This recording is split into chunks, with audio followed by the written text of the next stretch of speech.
अस्सलाम वालेकुम friends, welcome to KF code camp. आज हम बात करने वाले हैं HTML के अंदर पैराग्राफ टैग्स के ऊपर। अब HTML के अंदर सिर्फ एक पैराग्राफ टैग नहीं होता, उसके अंदर कुछ और चीज़ें भी होती हैं जो आपके लिए जानना बहुत ज़रूरी है। सबसे पहले हम अपनी एमिट एब्रीविएशन के ज़रिए अपना पूरा HTML की टेम्पलेट को लिखते हैं। तो ये हमारे पास टेम्पलेट हमारी आ चुकी है। हम बात करने वाले हैं पैराग्राफ टैग्स के ऊपर। आप लोगों को पता है पैराग्राफ टैग क्या होता है। पैराग्राफ टैग जस्ट एक P लिखते हैं और इसके अंदर कुछ भी टेक्स्ट लिख दें तो ये हमारे पास एक पैराग्राफ बन जाता है। कैसे बनता है? जब आप इसको रन करेंगे तो ये हमारे पास एक पैराग्राफ शो हो रहा है। लेकिन अब पैराग्राफ को भी एडिट किया जाता है। फॉर एग्जांपल मैं चाहता हूँ कि मेरी पहले वाली लाइन सिर्फ इतनी शो हो और नेक्स्ट ये जो लाइन है ये वाली लाइन दूसरी लाइन से शो हो और ये नीचे शो हो, इससे आगे कुछ भी शो ना हो। उसके लिए मुझे एक सिंपल टैग यूज करना पड़ेगा जिसको हम बोलते हैं BR टैग। ये सेल्फ क्लोजिंग टैग होता है, ये सिर्फ सिंगल टैग होता है, इसका कोई क्लोजिंग टैग यूज नहीं होता। ये देखें मेरे पास यहाँ पे फुल स्टॉप है, यहाँ पे मैं आऊंगा और यहाँ पे मैं एक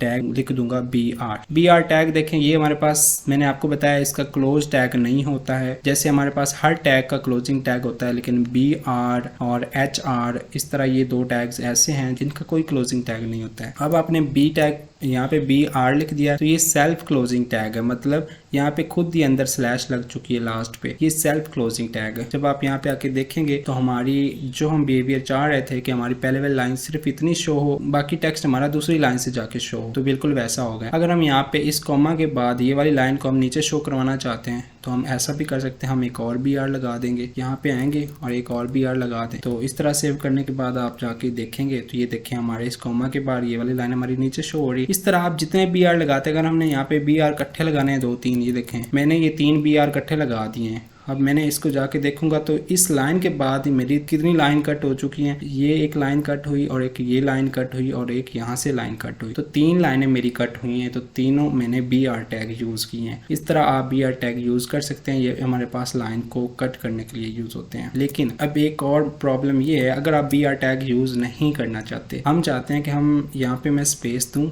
जैसे ये लॉरम लिखा हुआ है, लॉरम के बाद मैं यहाँ पे इतनी स्पेस दे दूँ। इतनी स्पेस देने के बाद जैसे मैंने यहाँ पे इतनी स्पेस दी है, अब मैं जाके रन करूँ तो मेरे पास यहाँ पे तो इतनी स्पेस नहीं आ रही, ये तो बिल्कुल साथ लिखा हुआ है। लेकिन मैं चाहता हूँ कि लॉरम के बाद मेरे यहाँ पे तकरीबन इतनी एक स्पेस आनी चाहिए, फिर आगे टेक्स्ट लिखा होना चाहिए। तो उसके लिए मैं यहाँ पे एक टैग होता है जिसे हम बोलते हैं pre tag, pre.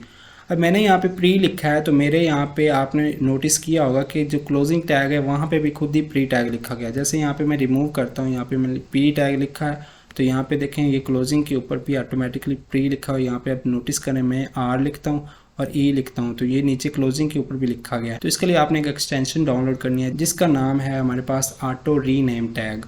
Auto rename tag, आप यहाँ पे आएंगे लिखेंगे ऑटो रीनेम टैग तो हमारे पास एक एक्सटेंशन आ जाएगी। पहले वाली ये वाली एक्सटेंशन है, आप इसका ये आइकॉन देख सकते हैं, ये वाली आप डाउनलोड कर लेंगे। इससे ये होगा कि जब भी आप टैग का नेम कहीं से भी चेंज करेंगे, जैसे यहाँ पे P लिखा है तो ये नीचे खुद ब खुद क्लोजिंग टैग P हो गया है। तो ये चीज़ें इंपॉर्टेंट है आपके लिए। हम यहाँ पे दरअसल बात करने हैं अपने प्री टैग के बारे में, PRE प्री। ये भी एक्चुअली पैराग्राफ के लिए ही यूज होता है, लेकिन इसमें ये हम कर सकते हैं कि हम अंदर जहाँ पे हम स्पेस देंगे ये वहाँ पे इसी तरह स्पेसिस ही रहेंगी।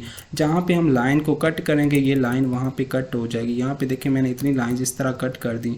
अब जब आप यहाँ पे आके देखेंगे तो ये देखें हमारे पास सेम बिहेवियर हमें नजर आ रहा है। हमने यहाँ पे स्पेसिस दी हुई है, यहाँ पे स्पेस दी हुई है, यहाँ पे स्पेस दी हुई है। आप यहाँ पे आके देखें तो हमने यहाँ पे स्पेस दी हुई है, इसके अलावा हमने यहाँ पे स्पेस दी हुई है। आप जो बिहेवियर रखेंगे ये उस बिहेवियर में उसको प्रिंट करवा देगा। यहाँ पे देखिए अभी मैंने ये बिहेवियर रखा हुआ है। अब मैं कहीं पे भी स्पेस नहीं देता हूँ, फॉर एग्जाम्पल मैं यहाँ पे ये ख़त्म कर देता हूँ तो अब इस तरह मैं सेव करके देखता हूँ तो आप देखें ये बिल्कुल सेम उसी तरह ये साथ है आगे हैं और ये हमारे पास इस तरह ये वर्क कर रहा है। ये हमारे पास प्री टैग है।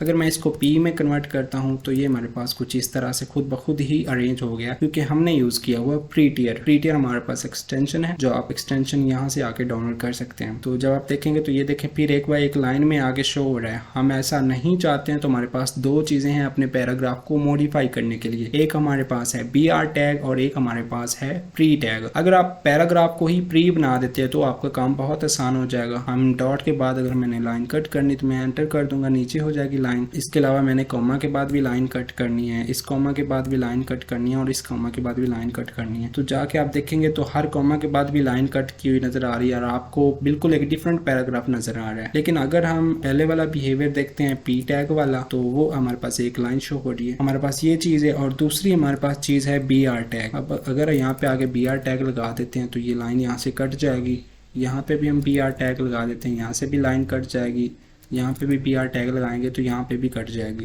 तो ये हमें सिर्फ इतना सा मॉडिफिकेशन देता है। ये हमारे पास कुछ पैराग्राफ्स टैग्स थे जिसके अंदर हमने पी टैग, प्री टैग और बी आर टैग के बारे में पढ़ा। इसके अलावा अगर आपने HTML की प्लेलिस्ट एक्सेस नहीं करी है तो डिस्क्रिप्शन में लिंक मौजूद है, तो आप वहाँ से जाके कर सकते हैं। तो चलिए फिर मिलते हैं नेक्स्ट वीडियो में, तब तक के लिए अल्लाह हाफिज़।